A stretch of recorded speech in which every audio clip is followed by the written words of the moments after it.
a abrir a sua Bíblia no Novo Testamento, na primeira carta de Pedro, no capítulo 1, e nós vamos ler apenas o versículo de número 13. 1 Pedro 1, versículo 13. E hoje o tema dessa mensagem é: prepare-se para o novo. Esse ano nós vivemos, o tempo de renovo. Só que o renovo, ele é contínuo, amém? O renovo, ele não é algo que vem e acontece uma vez só. Ele tem que ser algo contínuo. E eu quero te convidar, com base nesse texto, a se preparar para o novo. 1 Pedro, capítulo 1, versículo de número 13. Os irmãos encontraram, amém? E aí vai dizer assim a palavra do Senhor: por isso, preparando o seu entendimento, sejam sóbrios e esperem inteiramente na graça que lhes está sendo trazida na revelação de Jesus Cristo. Por isso, preparando o seu entendimento, sejam sóbrios e esperem inteiramente na graça que lhes está sendo trazida na revelação de Jesus Cristo. Amém? Senhor, essa é a tua palavra, ela por si só já fala aos nossos corações, mas nessa noite traga a nós um entendimento novo, a revelação, Pai, aquilo que o Senhor tem para nós de novo, em nome de Jesus. Amém? Chegamos ao nosso último culto do ano e nós podemos declarar, como nós declaramos já no início do culto: Ebenezer, até aqui nos ajudou o Senhor, não é assim? 1 Samuel 7:12 fala isso, que após um tempo de batalhas, de lutas, Samuel, ele coloca ali uma pedra e ele dá o nome de Ebenezer, porque até aqui o Senhor ajudou eles a vencer os filisteus, ajudou o povo israelita a vencer as batalhas, e assim é conosco. Ebenezer, até aqui nos ajudou o Senhor. E aí, com o final de mais essa etapa, mais esse ano, eu creio que surge dentro de nós uma necessidade de nós estarmos preparados para aquilo que está por vir, estarmos preparados para o novo que está por vir. Como se diz, no dito popular, o amanhã pertence a Deus, e isso é uma realidade da nossa vida. O amanhã, ele pertence a Deus. Só que nós criamos expectativas, nós temos sonhos, nós temos projetos, nós temos alvos na nossa vida, amém? Você tem alvos para o próximo ano, não tem? Amém? Você tem seus objetivos, tem os seus sonhos. E aí surge a necessidade de nós estarmos preparados para todos os cenários possíveis, para tudo que vai acontecer. É claro que nós sempre vamos imaginar o melhor cenário possível. Nós sempre imaginamos, que aquilo que está por vir vai ser melhor do que a etapa, daquela etapa que nós estamos vivendo agora. Principalmente na virada de ano, nesse final de ciclo, é comum nós vermos declarações de pessoas falando, ou até mesmo em redes sociais, 2026 ou 2025, como foi esse ano, 2026, que é o próximo, eu estou preparado, vai ser o melhor ano da minha vida. De fato, nós temos que pensar dessa maneira. Eu lembro que 2024 para 2025 foi ministrado lá da igreja onde nós viemos, eu e Gisele, no culto da virada, que 2025 seria o melhor ano da nossa vida, não da nossa, mas de quem estava ouvindo a pregação. A pregação foi, com esse tema. E aí, pessoalmente, eu posso dizer que 2025 tem sido, de fato, o melhor ano da minha vida, pessoalmente falando. Só que eu ouvi uma frase essa semana de um pastor, colega meu lá de Cachoeiro, pastor Alex Paulo da Cruz. Ele é de uma igreja, Assembleia de Deus, lá em Cachoeiro, Assembleia de Deus Saron. Ele foi convidado para ir num podcast lá da cidade, e ele, durante esse podcast, ele vai falar ali sobre o Natal, ele vai contar um testemunho de vida.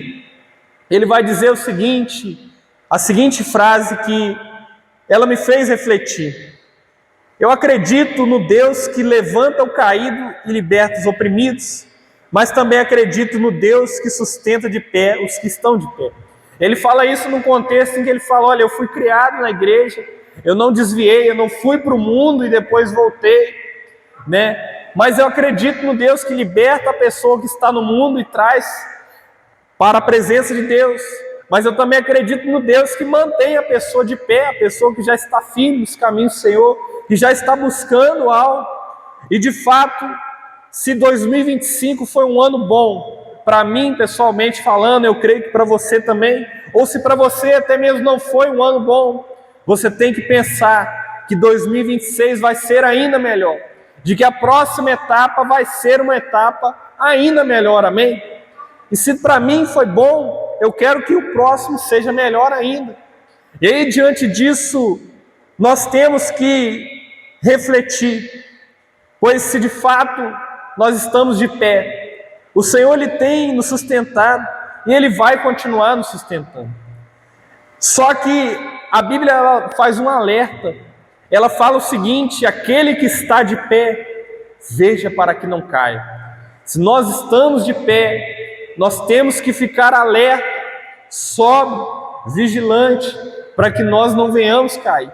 E se nós queremos viver uma próxima etapa abençoada, recebendo aquilo que o Senhor tem para nós, nós temos que fazer a seguinte pergunta para nós mesmos: o que eu posso fazer para melhorar? O que eu posso implementar na minha vida para continuar melhorando?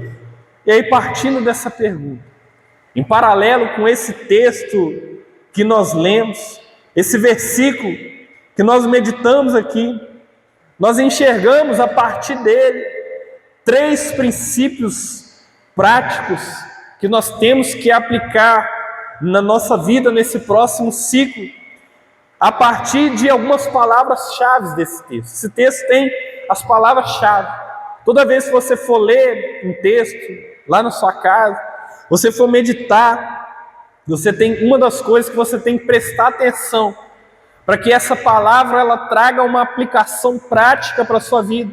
São nas palavras-chave desse texto. E a partir dessas palavras-chave, eu quero aqui trazer 3 princípios para nós aplicarmos na nossa vida e sermos abençoados nesse próximo ciclo. O princípio do preparo, o princípio da sobriedade e o princípio da esperança. O texto ele fala: por isso, preparando o seu entendimento. Daí surge o princípio do preparo. Mas ele fala também: sejam sóbrios. Daí surge o princípio da sobriedade. E ele fala: esperem inteiramente na graça que lhes está sendo trazida na revelação de Jesus Cristo. Ou seja, também fala de esperança. E o texto é claro ao enfatizar que Jesus está trazendo sobre nós uma graça. Jesus está trazendo sobre nós uma revelação nova. Você acredita nisso? Amém? Jesus ele tem graça para você. Jesus ele tem revelação para você. Jesus ele tem novidade para você. Amém? E o sucesso na aplicação desses 3 princípios vai nortear aquilo que vamos conquistar na nossa próxima etapa de vida. Se nós somos bem-sucedidos na aplicação desses princípios, então esses 3 princípios vão nortear aquilo que nós temos para conquistar, aquilo que Deus tem para nós. O texto fala que Jesus está trazendo uma graça, que Jesus está trazendo uma revelação. E aí, já partindo propriamente para a aplicação desses 3 princípios, falando um pouco mais deles, a primeira coisa que eu quero falar para nós nessa noite é: esteja preparado. Esteja preparado. O texto fala: preparando o seu entendimento. O que é esse preparo? Vamos aqui analisar algumas outras versões desse texto. A versão NVI, que é a Nova Versão Internacional, fala assim nessa primeira parte: portanto, estejam com a mente preparada. A Almeida Revista e Atualizada, que é a ARA, ela vai dizer: por isso, cingindo o vosso entendimento. A versão NTLH, que é a Nova Tradução Linguagem de hoje, ela vai dizer: portanto, estejam prontos para agir. E a NVT, que é a Nova Versão Transformadora, vai dizer: portanto, preparem a sua mente para a ação. Então nós podemos perceber aqui que um único versículo, ele traz vários entendimentos para nós. Mas se tivéssemos que resumir essa parte desse versículo, nós podemos dizer: esteja preparado. Esteja preparado. Deus, Ele quer te abençoar. Deus, Ele quer que o seu ano seja o melhor possível. Mas eu e você precisamos estar preparados para isso. Você está preparado? Amém? E aí, eu quero destacar aqui a versão da Almeida Revista Atualizada, que é a que fala: por isso, cingindo o vosso entendimento. Ela vai trazer um sentido para nós. A Bíblia, ela relata diversas vezes a questão de cingir-se, cingir o entendimento. A Bíblia vai dizer outros versículos que eu quero destacar aqui sobre cingir. E aí tinha o sentido literal de cingir-se, que é o sentido histórico-cultural. No mundo bíblico, especialmente no Antigo Oriente, as pessoas elas usavam aquelas túnicas longas, né? Aquele vestidão que a gente usa, tipo aquele que a gente usa para batismo, aquele que eu usei aqui para interpretar Jesus na encenação do culto de domingo passado, aquelas túnicas longas que vão, né, até o pé. Só que quando eles precisavam trabalhar, quando eles precisavam caminhar rápido, quando eles precisavam lutar, ou quando eles precisavam viajar, era preciso levantar aquela túnica na altura do joelho, e então eles iriam ali prender essa túnica com um cinto. Por isso a palavra cingir.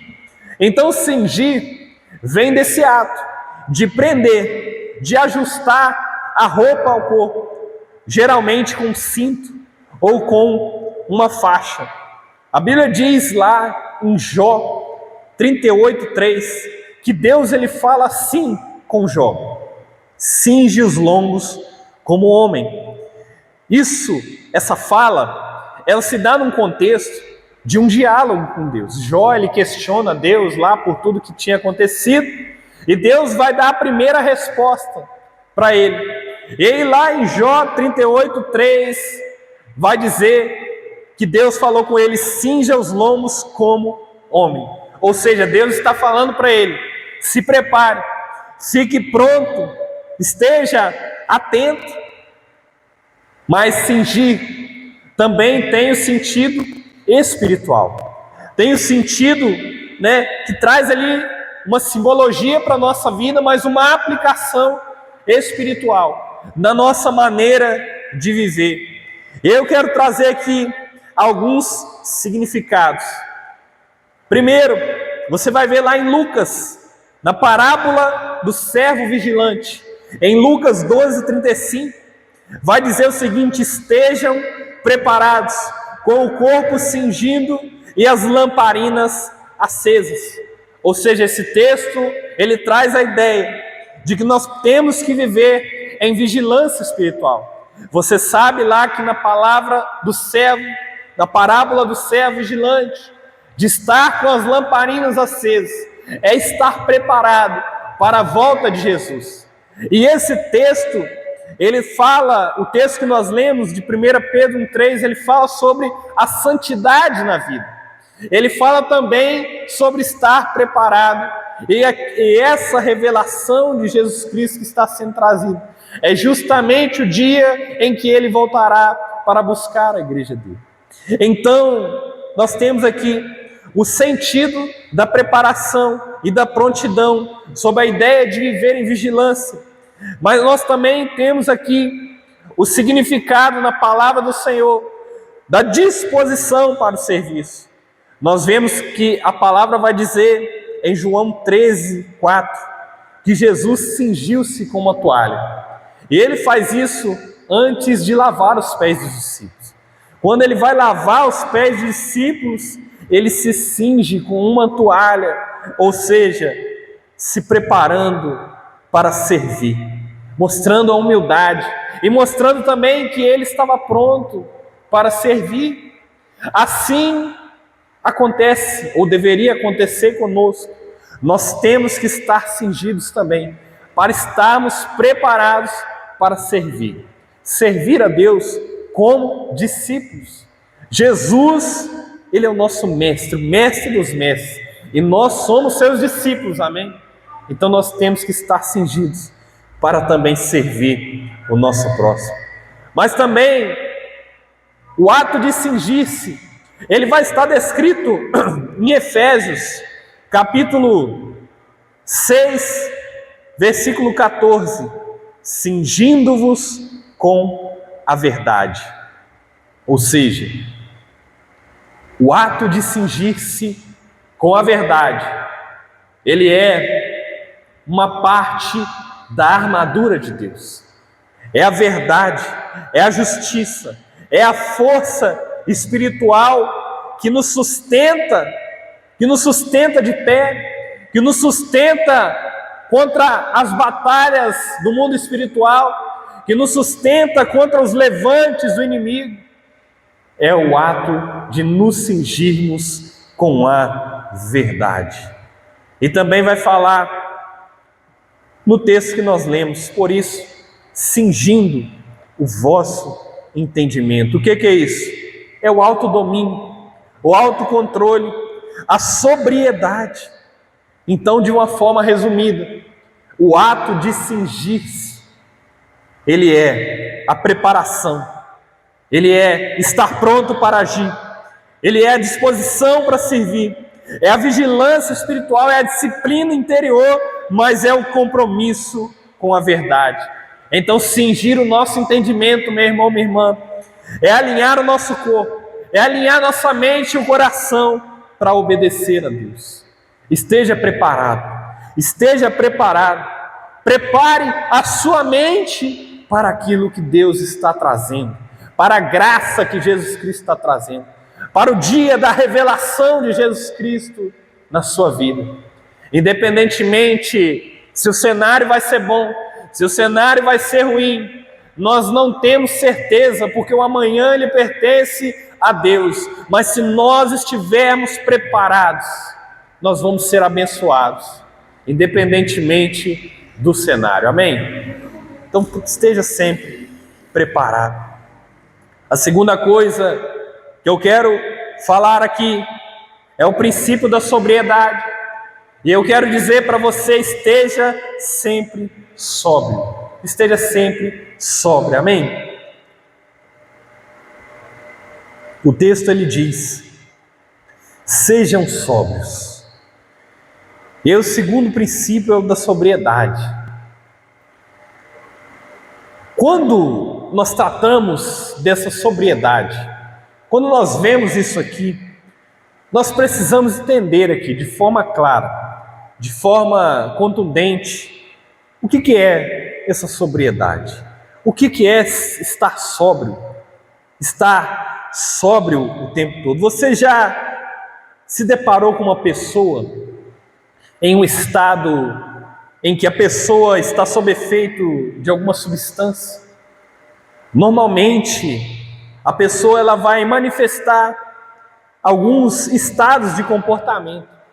E esses estados de comportamento, eles vão denunciar que a pessoa está sóbria ou não. É muito comum vermos pessoas que, tranquilas, elas vão se tornar pessoas iradas, pessoas agressivas. Nós vemos até pessoas que entram dentro de um personagem, a pessoa vira comediante, a pessoa vira outro personagem, a personalidade muda. Pessoas que adquirem outros tipos de comportamentos por estarem sob efeitos de substâncias que tiram a sobriedade. O fato é que uma pessoa que não está sóbria, uma pessoa que não está vivendo a sobriedade, ela está perdendo a capacidade de analisar de forma criteriosa o cenário ao seu redor.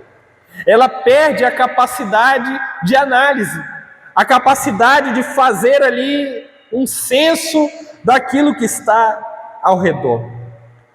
Ou então, a falta de sobriedade ela vai causar um relaxamento excessivo, que faz com que a pessoa perca o estado de alerta. Quer ver um exemplo? Uma pessoa que está sentindo dor, daí ela vai tomar um medicamento que corta aquela dor. Está sentindo uma dor de cabeça, uma dor na coluna, uma dor. Ela vai lá, toma um remédio. E aí aquele remédio vai cortar aquela dor. E aí isso vai fazer com que a pessoa, ao menos momentaneamente, ela esquece, aquela dor. Tem gente que, eu vim de um contexto de uma empresa que tinha muitas pessoas que trabalhavam com carregamento de peso. Aí, às vezes a pessoa chegava lá no escritório, tem um remédio de dor aí? Não, não pode dar remédio, só o médico pode dar remédio. Aí a pessoa ia, arrumava o remédio com alguém, tomava o remédio e ia trabalhar. Porque ela esquecia aquela dor, e aí ela, sob o efeito anestésico do remédio, ela continuava ali. Só que na vida com Deus, não funciona dessa maneira. Na vida com Deus é diferente, porque nós vemos o próprio Pedro escrevendo o seguinte, em 1 Pedro 5,8: sejam sóbrios e vigilantes. O diabo, vosso adversário, anda em derredor, como leão que ruge procurando alguém para devorar. Ou seja, nós precisamos estar sóbrios o tempo todo. Nós não temos tempo na vida com Deus para relaxamento. Nós precisamos estar alertas o tempo todo. Eu não estou dizendo que você não tem que ter momentos de descanso, momentos em que você vai estar com a sua família, que você vai tirar as férias, isso tudo é bênção. Só que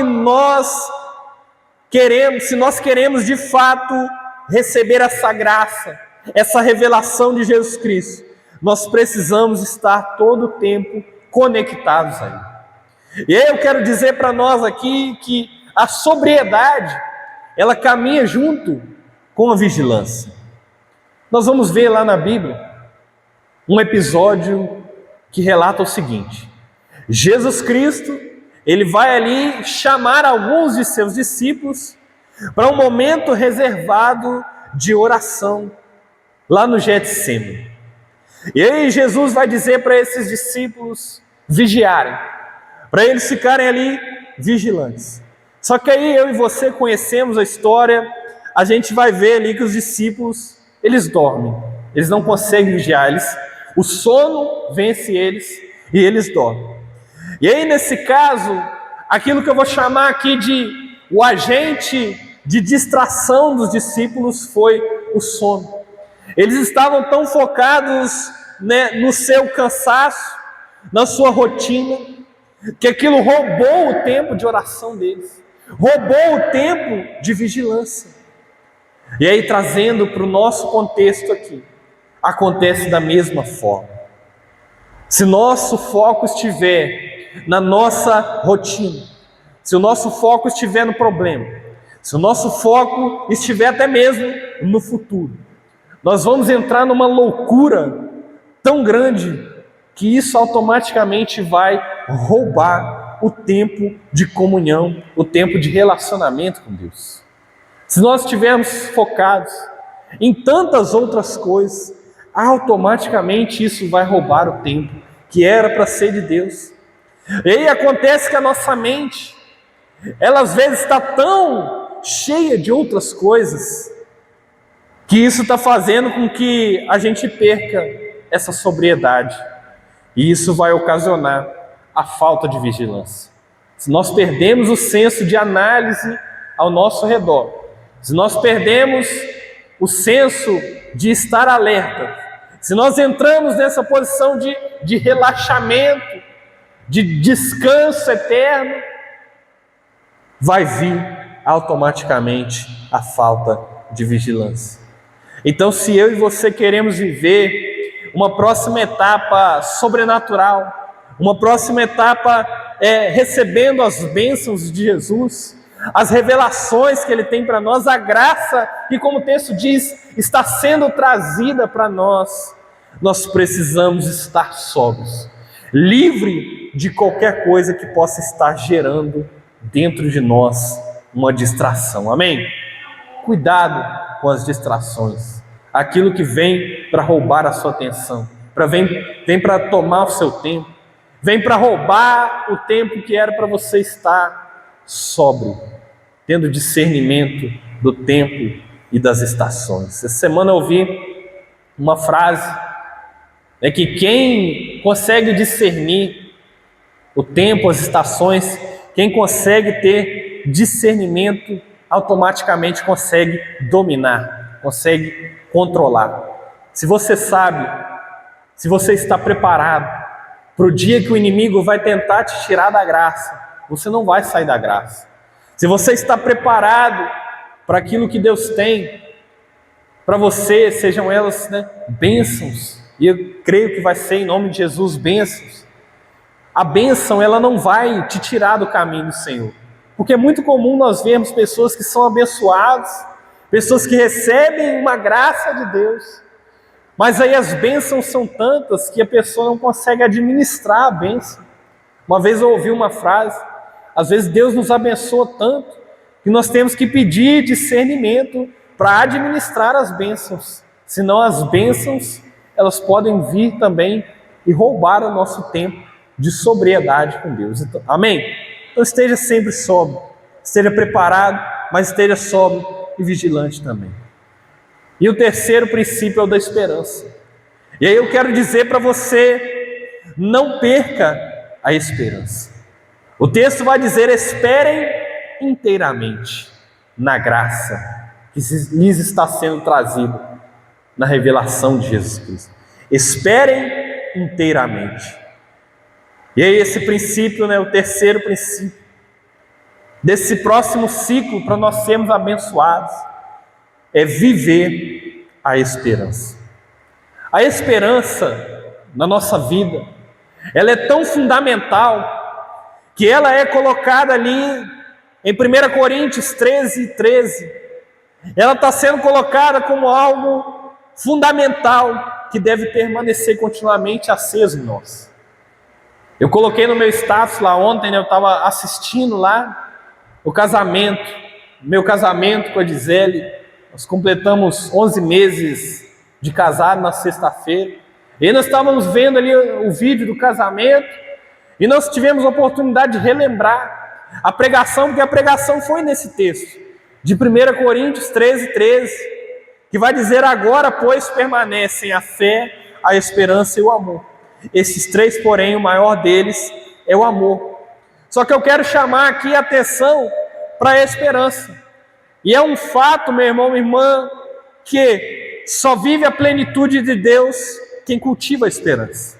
Se você cultivar essa esperança, que é algo que deve permanecer aceso em nós, você vai viver a plenitude de Deus. Amém? E aí, quantas pessoas que nós conhecemos que iniciam projetos, nessa virada de ano é muito comum. A pessoa faz um projeto, faz ali uma promessa, traça suas metas, seus objetivos, mas desiste no meio do caminho. Eu fui buscar uma estatística sobre isso, uma estatística de um estudo de 2007. Um homem pesquisador chamado Richard Wiseman, da Universidade de Bristol, na Inglaterra. Ele faz um estudo ali, uma pesquisa envolvendo 3.000 pessoas. Pessoas que fazem ali as suas promessas, traçam as suas metas, objetivos na virada de ano.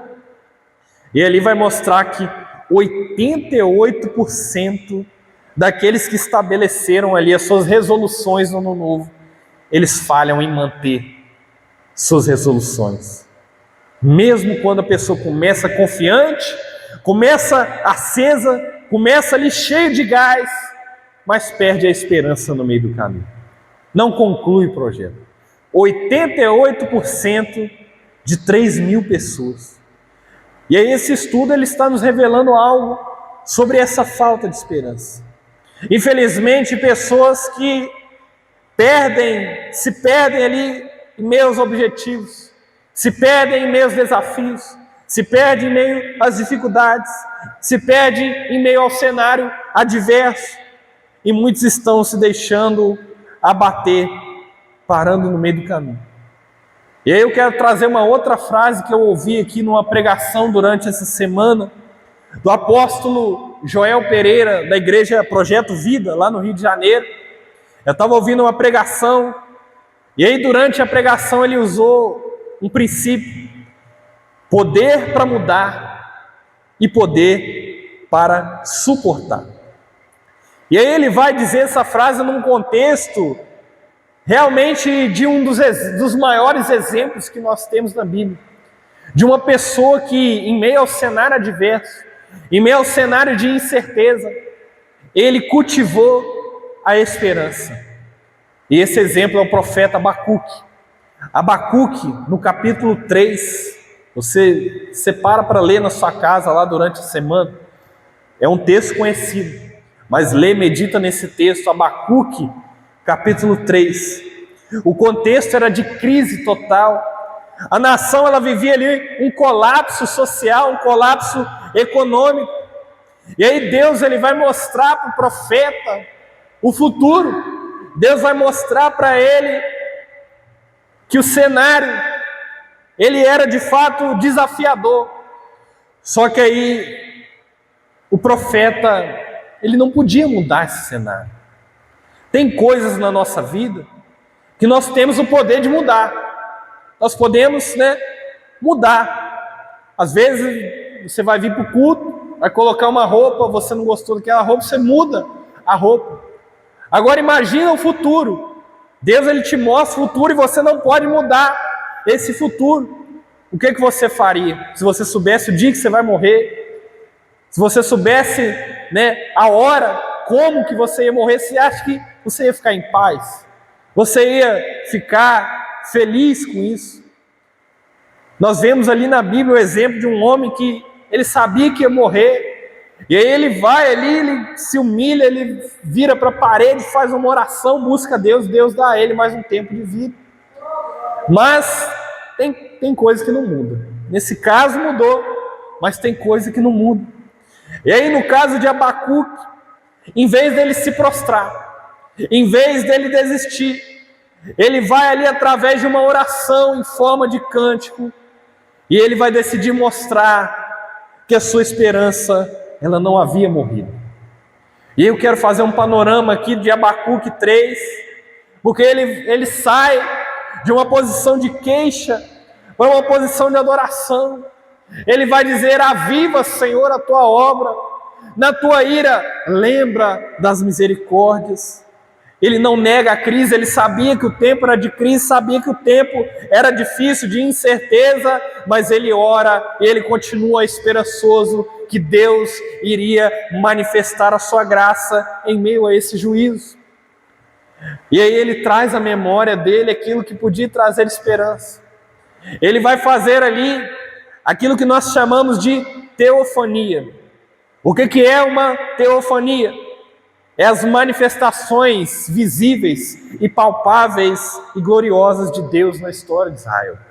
Ele traz a memória, ele fala: olha, o Senhor está vindo de Temã a Parã, o Senhor treme a terra, os rios, os montes, Deus marchando como um guerreiro glorioso. E aí ele recorda esses feitos maravilhosos do Senhor. E esse feito é justamente o que vai alimentar a fé do profeta no presente. Ou seja, meu irmão, minha irmã, se você estiver enfrentando um tempo de crise, ou se você souber que o tempo vai ser difícil, que vai ser desafiador, traga à sua memória aquilo que Deus já fez, porque o Deus que já fez, Ele continua fazendo, amém? O Deus que já fez, Ele continuará fazendo na sua vida. Ele continua soberano. A Bíblia fala que Jesus Cristo é o mesmo ontem, hoje e para sempre. Amém? Ele continuará. E eu acho que o versículo 16 é um dos versículos mais importantes aqui desse texto. Porque no versículo 16 ele vai admitir ali o seu medo. No versículo 16 ele vai dizer o seguinte: ouvi isso, e o meu íntimo se comoveu. Os meus lábios tremeram ao ouvir a sua voz. A podridão entrou nos meus ossos, e os meus joelhos vacilaram, pois em silêncio devo esperar o dia da angústia que virá contra o povo que nos ataca. Ele não esconde ali a sua fragilidade humana. Ele fala: Senhor, eu estou com medo, eu estou angustiado, o meu joelho está vacilando. Só que Ele não permite que aquele medo, ele governe a sua fé. O temor, ele existe, o medo, ele existe, mas a confiança dele está no Senhor. E aí o versículo 17 e 18, que é ali o ápice do capítulo, ele vai falar para o Senhor: ainda que a figueira não floresça, nem haja fruto na videira, ainda que a colheita da oliveira decepcione, e os campos não produzam mantimento, ainda que as ovelhas desapareçam no aprisco e nos currais não haja mais gado, mesmo assim eu me alegro no Senhor e exulto no Deus da minha salvação. O Senhor, Deus, é a minha fortaleza. Ele dá aos meus pés a ligeireza das corças e me faz andar nas minhas alturas. Ou seja, o cenário de crise, o cenário de colapso econômico, de colapso agrícola, ele não foi capaz de mudar uma declaração de que a fé dele não está condicionada ao que ele tem, mas a quem ele conhece. Ou seja, meu irmão, minha irmã, Deus, ele não apenas sustenta, mas ele capacita eu e você, ele capacita o justo a permanecer firme e avançar, mesmo em um terreno difícil. Então, se você estiver preparado, o cenário vai ser difícil, o cenário vai ser adverso, ou então o cenário pode até ser de bênçãos, mas a sua confiança vai estar sempre firmada no Senhor. A sua esperança vai estar sempre firmada no Senhor. A fé, queridos, não é viver mil maravilhas. A fé, ela não ignora a realidade, mas ela enfrenta qualquer cenário com esperança. A esperança nossa, ela nasce quando nós lembramos os feitos de Deus. E a alegria no Senhor, ela é possível. Mesmo se um dia faltar tudo, ainda será possível. Ainda que a figueira não floresça, não haja fruto na videira, ainda que a colheita da oliveira decepcione e os campos não produzam mantimentos, ainda que as ovelhas desapareçam do aprisco e nos currais não haja mais gado, mesmo assim eu me alegro no Senhor e exulto no Deus da minha salvação. O Senhor Deus é a minha fortaleza, Ele dá aos meus pés a ligeireza das costas e me faz andar nas minhas alturas. Sabe o que é isso? Os pés, a ligeireza das costas, queridos, é saber se esquivar, é saber encontrar um caminho, uma alternativa em qualquer tipo de cenário. Amém? Quero convidar você a ficar de pé nessa noite, e eu quero fazer uma oração aqui, para encerrar, para concluir essa mensagem. Deus, Ele está te convidando para um novo tempo. Jesus, Ele está trazendo uma graça nova sobre a sua vida. Jesus, Ele está preparando uma revelação nova para você, uma revelação de algo novo. Mas é necessário que você aplique isso à sua vida. Esteja preparado, preparado. Esteja sempre sóbrio e sóbrio. E não perca a sua esperança. Amém?